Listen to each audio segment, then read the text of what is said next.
Bien, l'audience est reprise, vous pouvez vous asseoir. On enchaîne, on n'a pas le temps.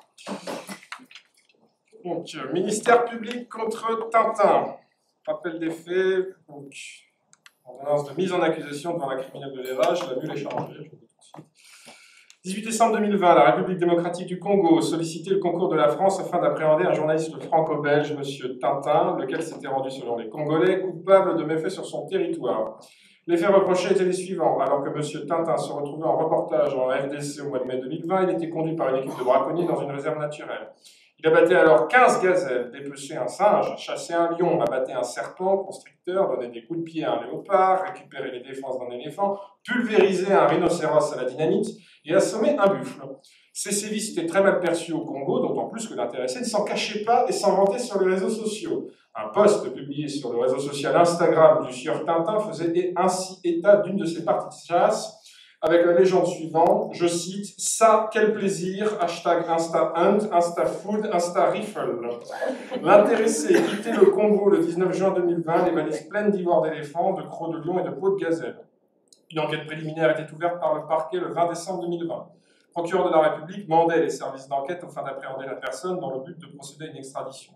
L'enquête initialement orientée sur la recherche de l'intéressé permettait en moins de déterminer que M. Tintin s'adonnait à la revente de défense d'éléphants et qu'il avait effectué de nombreux voyages en Afrique. Il était également déterminé que M. Tintin s'était rendu début 2020 en forêt amazonienne afin d'en explorer la région, d'en rapporter des statuettes ancestrales et de les revendre au marché noir en France et en Belgique. Explorant des ruines antiques sans autorisation, il rejoignait finalement la Guyane française, encore une fois, en ne rapportant rien avec lui. Il rencontrait alors un groupe indépendantiste guyanais dirigé par un certain général Alcazar. Ce dernier fomentait un coup d'état militaire dans la région et parvenait à prendre le contrôle d'une petite partie du territoire guyanais, lequel appartenait à la République française. M. Tintin était promis aide de camp du général et portait l'uniforme de cette République autoproclamée. Face à de vives tensions internes et aux menaces de mort qu'il subissait, M. Tintin retournait en France sans être inquiété. Ayant obtenu un renseignement concernant une statuette incarnaressible, il se rendait à bord du yacht du milliardaire Samuel Goldwood et dérobait la dite statuette. Il s'échappait à bord d'une embarcation du yacht qui rejoignait la terre ferme. Un réquisitoire introductif était délivré par le juge d'instruction le 15 mars 2020. Des chefs d'importation sans déclaration de marchandises sur le territoire national et atteinte à la sûreté de l'État et aux intérêts fondamentaux de la nation. M. Tintin rencontrait en juillet 2020 un milliardaire nommé, c'est fatigant, un milliardaire nommé Elon Musk, lequel lui proposait de participer au premier voyage sur la Lune de son entreprise SpaceX. Ce voyage intervenait en août 2020 et l'équipage revenait sur Terre avec 2 astronautes en moins. Interrogés dans le cadre de l'enquête, les astronautes confirmaient qu'un passager clandestin s'était glissé à bord du vaisseau spatial, un certain M. Wolf, mais que ce dernier était sorti du véhicule lunaire en compagnie de M. Tintin et n'était jamais revenu. Cette disparition suspecte n'avait pu être résolue sur place en raison des impératifs logistiques de la mission. Le 15 septembre 2020, M. Tintin se rendait dans les Balkans afin de rencontrer le roi Muxar XII, lequel lui présentait les trésors de son royaume, le royaume de Sildavie. Profitant d'un contexte géopolitique tendu avec son voisin, la République populaire de Bordurie, dirigée par Vladimir Plexiglas, alors que ce dernier annonçait une opération militaire spéciale en Sildavie, M. Tintin dérobait un sceptre millénaire, le sceptre d'Ottokar, afin de le protéger. Le sceptre était rapporté en France et M. Tintin le revendait à un milliardaire chinois, M. Xi Jinping. Au mois de novembre 2020, M. Tintin était en reportage en Nouvelle-Calédonie, prenait un avion privé pour être utilisé par des trafiquants de drogue dans le but, dira-t-il plus tard, d'enquêter sur les trafics sévissant dans la région. L'avion subissait une grave avarie et s'abîmait en mer. Secouru par les gardes-côtes calédoniens, M. Tintin était interpellé dans la foulée. Interrogé par les enquêteurs sous le régime de la garde à vue, il niait les faits qui lui étaient reprochés. Cependant, il ne donnait aucune explication probante quant aux douteuses traces de poudre blanche que l'on retrouvait dans son nez et ses poches, allant même jusqu'à expliquer qu'il avait été enlevé par des extraterrestres et que ces derniers lui avaient introduit une poudre blanche excitant dans ses orifices, toujours citation. Présenté à un juge d'instruction en vue de sa mise en examen, il gardait le silence, il était mis en examen et placé en détention provisoire. Le journal employant M. Tintin déposait plainte dans la foulée pour escroquerie à vie de confiance, indiquant que son employé n'écrivait jamais d'articles malgré d'importantes rémunérations et de frais de reportage élevés. M. Tintin est né le 12 avril 1957 à Bruxelles, en Belgique. Il est de nationalité française et belge. Son casier judiciaire ne fait état d'aucune condamnation à ce jour. Le procureur de la République a requis le renvoi de M. Tintin pour divers chefs d'accusation et de prévention. Je vais simplement vous lire ce que le juge d'instruction a retenu, le cas l'avocat général nous donnera son avis, ordonne donc la mise en accusation des chefs de participation à un mouvement insurrectionnel fait prévu et réprimé par le Code pénal et Code de procédure pénale, renvoie de M. Tintin devant le tribunal correctionnel des chefs d'importation sans autorisation de marchandises, vente sans autorisation de marchandises, exportation, détention et transport de produits stupéfiants et mise en danger de la vie d'autrui. Dit que les affaires, sans préjudice de l'exercice des voies de recours, seront examinées conjointement par la Cour criminelle de l'Érage, conformément aux dispositions de l'article 181 du Code de procédure pénale. Est-ce que les articles du Code de procédure pénale et du Code pénal sont considérés comme lus, monsieur l'avocat général? Maître? Eh bien, dans ces conditions, nous pouvons démarrer. Je cherche juste mon horloge. Monsieur l'avocat général, vous avez la parole pour 10 minutes. Monsieur le Président, Mesdames les assesseurs, Mesdames et Messieurs les membres du jury, je hais Tintin. Je hais Tintin parce que c'est un psychopathe. Je hais Tintin parce que c'est un psychopathe engagé dans une spirale destructrice et criminelle qu'il a et ne pourra, en cas de défaillance du système judiciaire, que le mener à porter gravement atteinte aux autres, à la justice et à nos institutions. Je hais Tintin, en somme, parce qu'il détruit, abuse, blesse et tue. Je tiens également à attirer l'attention de la Cour sur le fait, si l'accusé mis en cause aujourd'hui se présente avec un casier judiciaire vierge, cela est bien moins le fait de son innocence préalable que de l'aspect international de sa criminalité, qui a de fait rendu les investigations pour démontrer ses activités criminelles nombreuses et graves, longues et difficiles. Venons-en à présent aux faits afin de reconstituer les turpitudes menées par ce personnage. Plantons le décor. République démocratique du Congo, réserve naturelle de Swambaré. Le matin est là, le soleil se lève, et c'est dans ce discours idyllique que l'accusé assouvit ses besoins de violence, en abattant en toute illégalité des animaux protégés et menacés pour certains, au sein même de la réserve naturelle. Il s'obstine à s'en prendre à des espèces protégées, dans une rage extinctionniste. C'est là le théâtre d'expression de sa déviance. Acte 1. Il abat un gorille des plaines femelle, en pleine période de reproduction et de velage de l'espèce. Il l'écorche, disperse ses restes et revêt sa peau. Nous assistons là à une destruction de l'être. L'accusé cache l'horreur de son âme derrière la peau de la bête, et il ne s'est jamais autant ressemblé. Acte 2, il s'en prend à un rhinocéros blanc, également espèce protégée. Mais il ne se limite pas à blesser, à tuer le rhinocéros. Non, c'eût été trop facile, trop simple, trop rapide, pas assez jouissif en somme. Que fait l'accusé? Il perce de force le cuir de la bête et par l'orifice ainsi créé, introduit un bâton de dynamite dans le pauvre pachyderme. Et paf! Plus de rhinocéros. Il n'a pas tué cet animal, il l'a fait disparaître, il l'a annihilé, il a oblitéré cette existence de la surface de cette terre.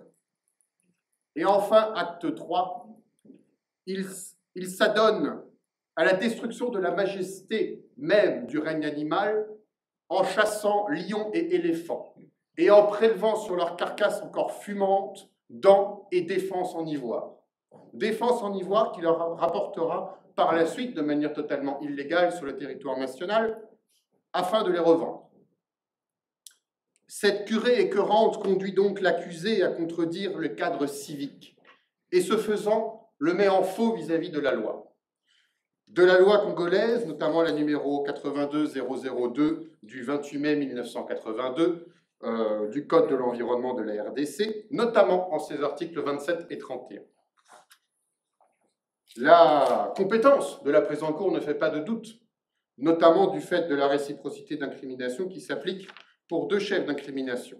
Le premier est l'atteinte à un environnement naturel protégé, tel que qualifié dans l'article L415-3 du Code de l'environnement, et le deuxième concerne l'importation et la vente illégale de marchandises, si présent l'ivoire, interdite en France par l'arrêté du 16 août 2016 relatif à l'interdiction de ce commerce sur le territoire national, modifié par l'arrêté du 4 mai 2017. Cette infraction est également qualifiée au Congo de par l'application de la Convention de Washington de 1973. La compétence de la Cour ne fait donc aucun doute. Et 1000 millions de mille sabords, cet ectoplasme d'humanité, après avoir assouvi sa soif de sang en Afrique, ne s'arrête pas là. Et, ne pouvant se prétendre bachibouzouk, se fait barbouze. Et ainsi, ni une ni deux, s'envole vers la Guyane française, où, au détour d'un pillage archéologique de Sitinka, il intégra volontairement le mouvement séparatiste et insurrectionnel du général Alcazar. Nous entrons donc là dans la phase ultime de la démarche destructrice de l'antéchrist qu'est Tintin. La violence et l'objectif mortifère de ce mouvement séparatiste ne font aucun doute. Les partisans du général ayant fait acte de terrorisme, ouvert le feu sur les forces de l'ordre, posé des bombes dans des bâtiments publics.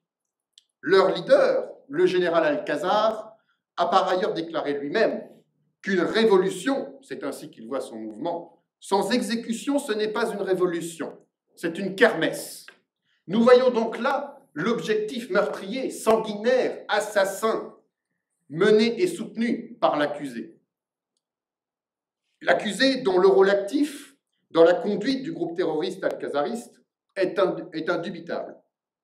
Premièrement, il a participé au sevrage forcé des troupes d'Alcazar à l'aide d'une drogue non référencée et non autorisée par l'autorité du médicament. Il a assisté le général dans le cadre de son infiltration au sein de la préfecture de Guyane, acte sur lequel je reviendrai de suite. Enfin, il a accédé au grade de colonel et à la fonction d'aide de camp du général Alcazar. Son implication ne fait donc aucun doute. Sa culpabilité ne fait donc aucun doute. Et je voudrais rajouter que l'objectif de ce mouvement alcazarien était également de porter un coup fatal et douloureux à la République en Guyane, en mettant à mort le préfet Tapioca. À cette fin, le groupe armé du général Alcazar, avec l'assistance volontaire de l'accusé, a pris le contrôle de la préfecture, forçant le préfet Tapioca à fuir pour sa vie. Et il est heureux que M. Tapioca s'en soit sorti indemne. En effet, grand ami du préfet Mufasa, dont le décès l'a fortement ébranlé, le poids psychologique de sa propre mort lui eût été insupportable. L'action du prévenu ayant joué un rôle déterminant, tant dans l'organisation du mouvement alcazariste que dans la conduite d'actes terroristes, ayant mené à la fuite du préfet Tapioca et à l'occupation de la préfecture, accompagné d'attaques armées contre les forces de l'ordre et dans un but sécessionniste assumé, il convient que la justice soit rendue sévèrement. Pour reprendre un dicton sildave, « En benek ei blavek, qui s'y frotte s'y pique ». Et en termes plus simples, « Carthago delenda est ». Ainsi, je demande la condamnation de M. Tintin pour organisation et participation à un mouvement insurrectionnel. Et en vertu de l'article 412-6 du Code pénal, je demande l'application de la peine maximale, à savoir la réclusion criminelle à perpétuité, adossée à une peine de sûreté de 30 ans et une amende de 750 000 €. Je vous remercie.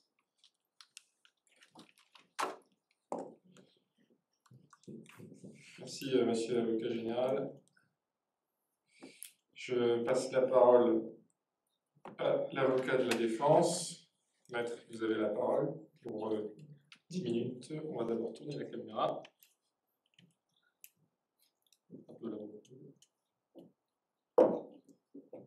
Là, nous filmons pour les besoins de l'histoire. C'est à vous. Merci. Monsieur le Président, Mesdames les assesseurs, j'interviens pour la défense de Monsieur Tintin. Alors, je suis véritablement sidérée quand j'entends les faits qui sont reprochés à mon client et quand j'entends les réquisitions de l'avocat général, car je découvre le portrait d'un homme qui n'est pas mon client, qui n'est pas la personne que j'ai l'honneur de défendre devant vous aujourd'hui. Monsieur Tintin est né le 12 avril 1957 et sa réputation le précède. Vous le connaissez tous dans cette salle et vous le connaissez non comme un criminel, mais comme un courageux journaliste-reporter. Monsieur Tintin était connu pour les reportages qu'il a réalisés à travers le monde, qui nous ont fait voyager, rêver et réfléchir. Il est connu pour des reportages qui ont été remplis de succès, de savoir et de découvertes. Mais il est surtout connu pour les reportages qu'il a réalisés auprès de groupements criminels et d'individus dangereux. Il a mis sa vie en danger pour faire émerger la vérité, parce qu'il a toujours eu à cœur d'informer le public, et ce sans filtre. Pour un homme intègre en haut de la pyramide sociale, qui n'a gravi qu'avec le fruit de son travail, être accusé de telles affaires est particulièrement dramatique. Je vais donc les reprendre une par une. Alors, en premier lieu, mon client est accusé d'avoir participé à un mouvement insurrectionnel. Début 2020, à la suite d'un voyage en Amérique du Sud, M. Tintin se serait rendu en Guyane française et aurait rencontré un groupe indépendantiste mené par le général Alcazar. Il aurait participé à un coup d'état militaire et aurait été promu aide de camp du général. À l'image de tout le dossier, les faits qui sont présentés là, en plus d'être mensongers, sont extrêmement lacunaires. Je vais donc être obligée de tous les reprendre, vous m'en excuserez par avance. M. Tintin s'est effectivement rendu en Amérique du Sud pour effectuer des investigations sur une statuette Arumbaya qui avait été dérobée. Toutefois, de très dangereux bandits, messieurs Alonso Pérez et Raymond Bada, alors je suis surprise qu'ils ne sont même pas mentionnés dans le dossier, s'intéressaient fortement à cette statuette et ont donc fait tuer son voleur. M. Tintin était témoin de ce meurtre. Il a donc fait arrêter les deux individus et ensuite s'est rendu en Guyane française, mais pour témoigner dans cette affaire de meurtre. Seulement sur place, il a été piégé par le réseau d'Alonso Pérez et de Raymond Bada. Et il a failli se faire exécuter. C'est là qu'in extremis, le groupement indépendantiste est venu à son secours, parce qu'il pensait que M. Tintin était l'un des leurs, puisqu'il il parlait en tant que journaliste indépendant, ce qui a fait malheureusement une confusion dans leur esprit, mais là, ce groupement a sauvé M. Tintin. Alors, le général Alcazar, qui est à la tête de ce groupement indépendantiste, a donc mis en sécurité M. Tintin dans son camp et lui a donné un uniforme, ce qui a permis à mon client de passer inaperçu parmi les soldats. Il est donc évident que M. Tintin, journaliste reporter qui était face à un danger de mort imminente, a accepté d'être secouru par le général. Vous auriez fait quoi, vous? Ah non, je préfère mourir plutôt qu'être sauvé par des indépendantistes. Bien sûr que non. La loi décrit ce que c'est une participation à un mouvement insurrectionnel. C'est le fait d'édifier des barricades, des retranchements, d'occuper tout édifice ou installation, d'assurer le transport, la subsistance, la communication des insurgés, de provoquer à des rassemblements, de porter une arme, de se substituer à une autorité légale. Ici, il n'y a rien de tout ça. Le seul fait de s'être retrouvé au sein d'un groupement indépendantiste et de porter un uniforme n'établit pas la participation de mon client à un mouvement insurrectionnel. L'élément matériel de l'infraction n'est pas démontré. En tout état de cause, l'élément intentionnel n'est pas caractérisé. Mon client n'a jamais eu l'intention de participer à un tel mouvement pour porter atteinte à l'intégrité du territoire ou pour mettre en péril les institutions de la République. Il s'est juste temporairement réfugié au sein d'un groupement indépendantiste. Ensuite, mon client est renvoyé devant vous pour importation en France et vente de marchandises sans autorisation, de défense d'éléphants, crocs de lion, peau de gazelle et un sceptre du royaume de Sildavie. Concernant les marchandises d'origine animale, alors je me permets de vous relire les faits qui sont reprochés. Leur seule lecture est très révélatrice de leur absurdité. Alors qu'il se trouvait en reportage au Congo en mai 2020, M. Tintin était conduit par une équipe de braconniers dans une réserve naturelle. Il abattait alors 15 gazelles, dépeçait un singe, chassait un lion, abattait un serpent constricteur, donnait des coups de pied à un léopard, récupérait les défenses d'un éléphant, pulvérisait un rhinocéros à la dynamite et assommait un buffle. Apparemment, tout cela aurait été réalisé par un seul homme, qui n'est absolument pas du monde du braconnage, qui plus est âgé de 63 ans au moment des faits. Si tel était le cas, on aurait affaire à un pur personnage de fiction. Alors le seul élément sur lequel l'accusation se base pour incriminer mon client est un post sur Instagram qui ferait état d'une des parties de chasse de M. Tintin et qui indiquerait, je cite, « Ça a quel plaisir, hashtag InstaHunt, InstaFood, InstaRiffle ». Excusez-moi pour l'accent. Alors tout d'abord, ce post n'a jamais été authentifié, il n'a jamais été constaté par huissier. En l'absence de tout procédé technique qui démontrerait qu'il ne s'agit pas d'un montage et qu'il a bien été posté par mon client, il ne peut pas être attribué à M. Tintin. Je ne vous ferai quand même pas l'affront de vous dire que tout ce que vous voyez sur les réseaux sociaux n'est pas la réalité. Et surtout, on en parle du phénomène des brouteurs. Vous savez, les arnaqueurs qui opèrent sur Internet et notamment les réseaux sociaux, ça explose partout en Afrique, et notamment au Congo. Il ne serait pas étonnant que ce poste soit l'œuvre de tels individus.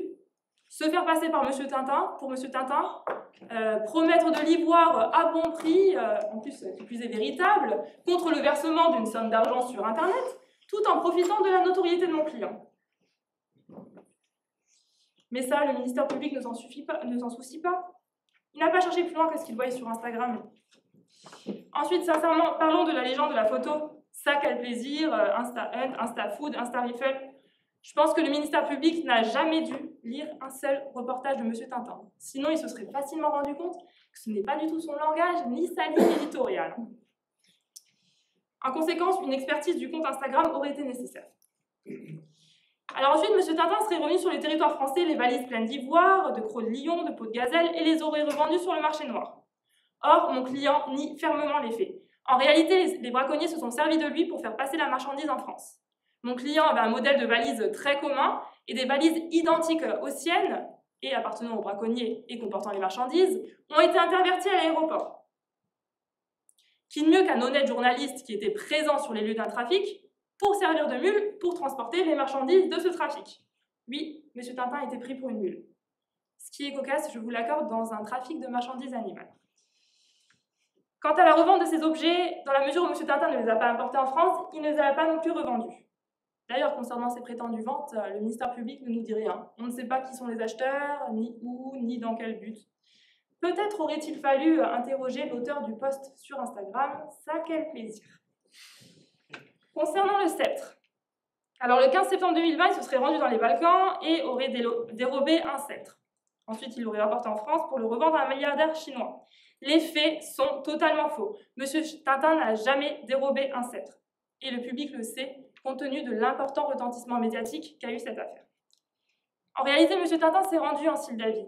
Il voulait étudier les sceaux du roi Mouksar XII, et seulement sur place, il s'est rendu compte qu'un complot voulait renverser le roi.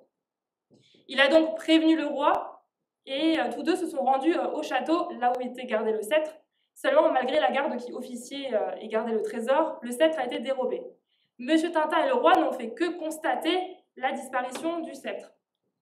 Ce vol, qui constitue une atteinte à l'autorité du roi, aurait poussé le roi à abdiquer. Mais Tintin, en brave et courageux journaliste, a aidé le roi, il a déjoué le complot et il a retrouvé les conspirateurs.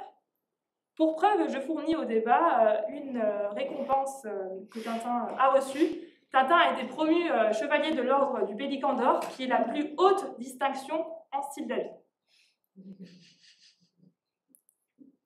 Plutôt que d'être inquiété pour cette affaire, M. Tintin aurait dû avoir le soutien de l'État français pour avoir eu un comportement si héroïque dans une affaire diplomatique sensible. M. Tintin n'a jamais eu le sceptre en sa possession, il n'a fait que constater sa disparition. Il n'a donc pas pu l'apporter ni le revendre en France. S'il était avéré qu'un milliardaire chinois avait acheté en France le véritable sceptre disparu, ce serait plutôt à lui de rendre des comptes et non pas à mon client. Ensuite, mon client est renvoyé pour exportation, détention, transport de produits stupéfiants. Alors, il aurait transporté illégalement de la cocaïne. Or, mon client n'a jamais transporté de cocaïne. Il a enquêté sur le réseau de trafic de drogue Coq en stock. Qui en transportait? Ce n'est quand même pas la même chose. Et pour enquêter, eh bien lui, il a accompagné les trafiquants dans cet avion, mais seulement l'avion s'est crashé. Dites-moi, les journalistes qui accompagnent les combattants du djihad pour faire un reportage, sont-ils accusés de faire le djihad? Sont-ils accusés d'être des terroristes? Bien évidemment non. Ensuite, quand vous passez des heures et des heures dans un avion qui est surchargé de cocaïne, bon, je vous avoue que ça m'est jamais arrivé, mais soit, avec des paquets qui sont mal conditionnés, il est évident que vous vous retrouvez avec des particules de cocaïne sur vous. On nous parle de traces, ce qui démontre bien que les quantités qui ont été retrouvées sur mon client sont infimes et ne correspondent pas à une prise volontaire de stupéfiants. Alors, pour expliquer les traces de poudre blanche, mon client aurait indiqué qu'il aurait été enlevé par les extraterrestres. Seulement, les déclarations ont été recueillies à la suite, immédiatement à la suite du crash aérien. Elles ont été déposées sous le coup du choc. Mon client ne s'en souvient même pas. Il était traumatisé lorsque les enquêteurs l'ont interrogé. D'ailleurs, je produis au débat une attestation du docteur Rotule qui démontre que M. Tintin faisait l'objet d'un stress post-traumatique lors de sa garde à vue. Enfin, mon client est poursuivi pour mise en danger de la vie d'autrui. Alors, en août 2020, M. Tintin aurait effectué un voyage sur la Lune à bord du vaisseau spatial de Elon Musk. Il aurait réalisé une sortie extravéhiculaire avec un passager clandestin, M. Wolf, mais ce dernier n'est pas revenu à bon port. Alors, comme dirait le professeur Tournesol, c'est inouï, c'est prodigieux, c'est incroyable, parce qu'il n'y a rien dans le dossier, le néant. Le néant comme l'espace que mon client a traversé. D'une part, la fraction de mise en danger de la vie d'autrui suppose le non-respect d'une obligation préexistante. Mais dans ce dossier, aucune obligation préexistante n'a été identifiée. D'ailleurs, qu'en est-il des obligations à respecter dans l'espace ? Alors là, le ministère public ne nous dit absolument rien à ce sujet. Je ne sais pas. D'autre part, étant donné qu'il s'agit d'un passager qui est entré clandestinement dans le vaisseau spatial, monsieur l'avocat général, pouvez-vous nous certifier que M. Tintin a invité M. Wolf à l'accompagner lors de la sortie extravéhiculaire? Pouvez-vous nous certifier que M. Wolf n'a pas suivi clandestinement M. Tintin? Vous ne pouvez pas. De base, il s'agit d'un passager clandestin. Donc, l'infraction n'est pas caractérisée. M. Tintin n'a eu aucune intention d'exposer M. Wolf à un quelconque danger. Pour conclure, le ministère public, plus le juge d'instruction, se sont attaqués à des affaires internationales d'ampleur et complexes. Mais non pour se faire mobiliser aucun moyen, ni humain, ni matériel, ni financier. Pour enquêter sur de telles affaires, comptez seulement sur les deux policiers, messieurs Dupont et Dupont, dont les compétences sont particulièrement douteuses et limitées, ne peut qu'expliquer la minceur de ce dossier et qu'absolument tous les faits soient erronés. Effectivement, cela coûte moins cher et demande moins d'énergie de tout mettre à la charge de ce monsieur Tintin que de poursuivre les véritables groupements criminels revendiqués. Monsieur Tintin a côtoyé des criminels dans le seul but d'être au plus près de l'information pour réaliser des reportages. Aujourd'hui, il est accusé des crimes et délits commis par eux alors que cela fait des années qu'il les dénonce dans ses articles. Le seul fait d'avoir été au contact d'indépendantistes violents, de braconniers, de trafiquants de stupéfiants l'incrimine. Le seul fait d'avoir été sur les lieux du crime l'accuse. Cela est profondément scandaleux pour un journaliste et l'entrave dans l'exercice de sa profession. Faut-il rappeler que sur la Cour européenne des droits de l'homme, les journalistes sont les chiens de garde de la démocratie? Pourtant, aujourd'hui, c'est la justice qui lâche ses chiens de garde pour arrêter et emprisonner M. Tintin. Il appartenait à l'État de protéger M. Tintin, en sa qualité de journaliste reporter qui travaille dans des zones à risque sur des affaires sensibles. Mais l'État l'a complètement délaissé. Pire, la justice l'a pris pour bouc émissaire. Finalement, la seule chose qui pourrait être reprochée à mon client, c'est son dévouement, son goût du risque, son don d'être toujours au mauvais moment, au mauvais endroit. Mais cela fait-il de lui un criminel? Cela justifie-t-il qu'il soit devant vous aujourd'hui? Ironie du sort pour un homme qui a toujours voulu faire émerger la vérité, de se retrouver dans le mensonge le plus éhonté. C'est pourquoi, en raison de l'innocence de mon client et du vide intersidéral du dossier, je demande l'acquittement et la relaxe de toutes les charges retenues contre lui. Je vous remercie. Bien, merci.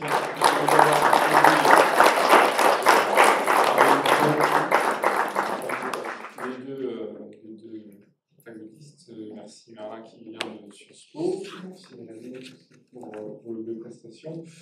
Est-ce que vous avez des questions? Il n'y a pas de questions. Oui. Alors, une question pour le ministère public. Vous avez déclaré « Je hais Tintin ». Avez-vous un rapport particulier avec M. Tintin ou pas? Comme je l'ai dit à la fin de mon paragraphe sur la haine ne vise pas la personne. Enfin, pas l'individu. Elle vise ce qu'il est et ce qu'il fait à la société. Et cela, je ne peux que le haïr en défendant la justice. D'accord, donc vous ne connaissiez pas M. Tintin avant... Ni Adam ni Ève. D'accord. Il n'y a pas de grief personnel contre lui particulièrement. Vous n'avez rien fait. Si ce n'est ses crimes, donc. Et une question pour la défense. Vous avez remis en cause les investigations de M. Dupont et Dupont. Estimez-vous que ces policiers ne sont pas en capacité de mener des investigations correctes qui puissent être amenées devant un juge? Alors oui, je l'estime et je le confirme. Pour des affaires qui ont une telle ampleur, compter seulement sur 2 policiers est tout simplement inimaginable. Déjà, ça reste des humains, sans parler de leurs compétences personnelles. Ensuite, vous avez vu la quantité des faits, vous avez vu la quantité du dossier. Il est impossible qu'ils aient pu tout éplucher, et la preuve, il y a des grosses erreurs flagrantes. Les 2 criminels dont j'ai parlé, Alonso Pérez et Raymond Bada, ne sont même pas évoqués, alors qu'il s'agit de criminels notoires qui ont eu un rôle très important dans des affaires très médiatiques. Donc, ça n'a fait aucun doute. Très bien. Et les pièces ont été communiquées au ministère public? Bien sûr, Monsieur l'avocat général a eu ces pièces.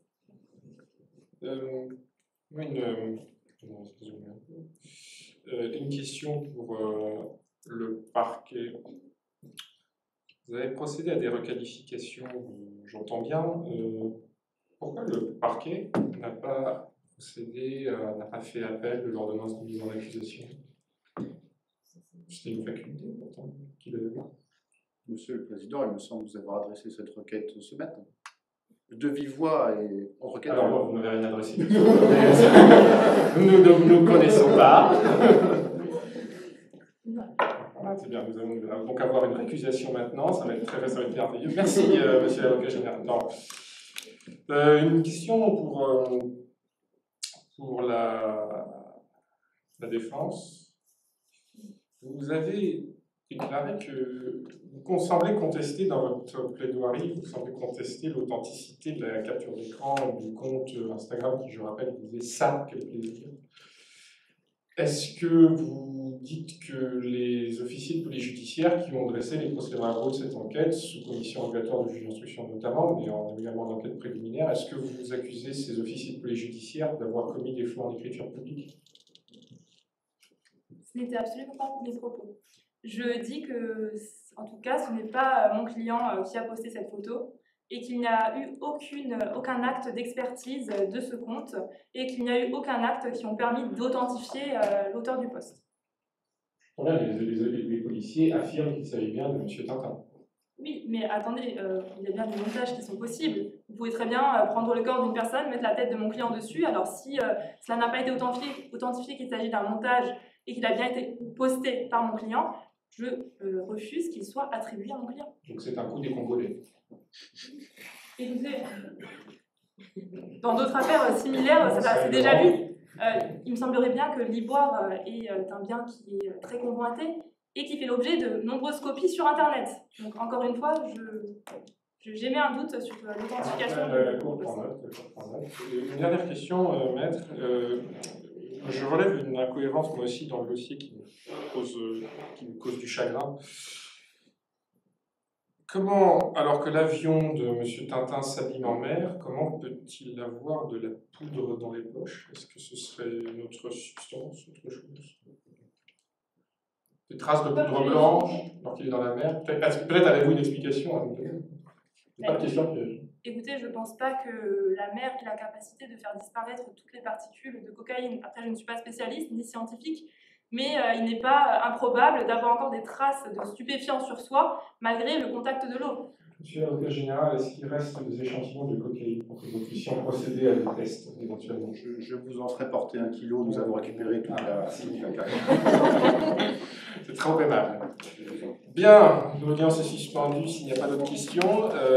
Encore une fois, on peut vous applaudir. Nous allons délibérer.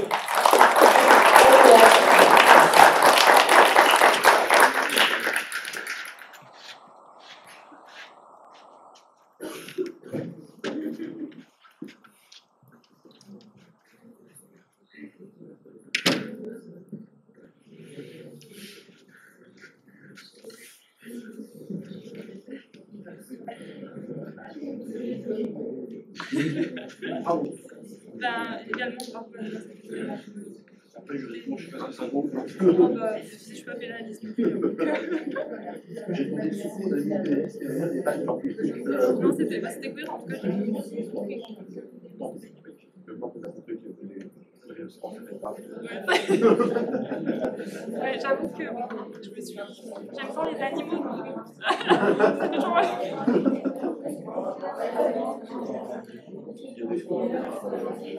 C'est un bon duo. Bah oui, c'est la première fois que tu plaidais. Vous l'avez déjà. Ah, c'est bien, pour une première fois, tu étais à l'aise quand même. Ça va. Je fais d'autres associations, mais c'est pas des associations parlementaires. Je ne parle pas aussi longtemps et pas toujours. Pas en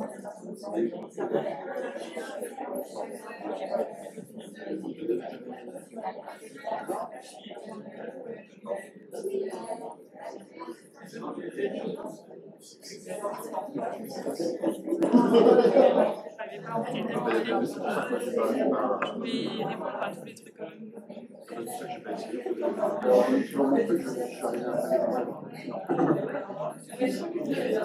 Souvent, c'est quand à la défense, tu te dis, mais tu t'en voudrais trop si t'as pas défendu une infraction alors que tu as le ministère public. Tu dis que tu peux être plus concis. Après, moi, je vais demander d'apprendre les charges sur une et compagnie. Si je demande l'effet maximal, je ne vais pas lui demander qu'on l'acquis sur d'autres trucs. J'ai hésité de dire le cas de 1000. Effectivement, sur d'autres trucs. Et le fait qu'il a glissé une achetée également. On l'a soufflé. Moi, j'étais découverte dans Ah oui.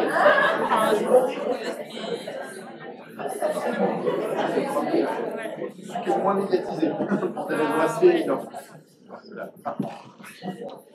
Alors. Bien. L'audience est reprise.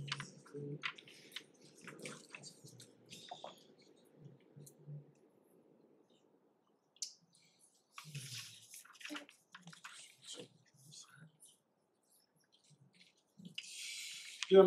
La Cour, après en avoir délibéré, s'agissant du chef de mise en accusation de participation à un mouvement insurrectionnel, la Cour acquitte M. Tantin, qui lui sont reprochés. S'agissant... Silence, ou je fais évacuer la salle. S'agissant du renvoi de M. Tintin devant le tribunal correctionnel pour l'importation sans autorisation de marchandises, prononce la relaxe. Pour la vente sans autorisation de marchandises, prononce la relaxe. Pour l'exportation, la détention et le transport de produits stupéfiants, déclare M. Tintin coupable des faits qui lui sont reprochés, le condamne à la peine de 6 mois d'emprisonnement avec sursis. S'agissant ensuite de la demande de requalification qui a été formulée de manière implicite par l'avocat général dans le cadre de son réquisitoire, s'agissant donc des violences commises, du braconnage sur les animaux, déclare le prévenu coupable de ces faits, accueille favorablement donc les faits, condamne M. Tintin se faisant à une amende de 1 500 €, conformément à ce que prévoit le code de l'environnement à cet égard. Et voilà, M. Tintin est donc libre de... Il est détenu. Il est détenu, M. Tintin? Non. Il est où? Ah si, il est en détention provisoire. Bah, plus maintenant. Bah, il va sortir. Il va sortir. Il nous fera un reportage sur son séjour en prison. Je suis sûr que ce sera intéressant. Voilà. L'audience ici ce mardi, on appelle.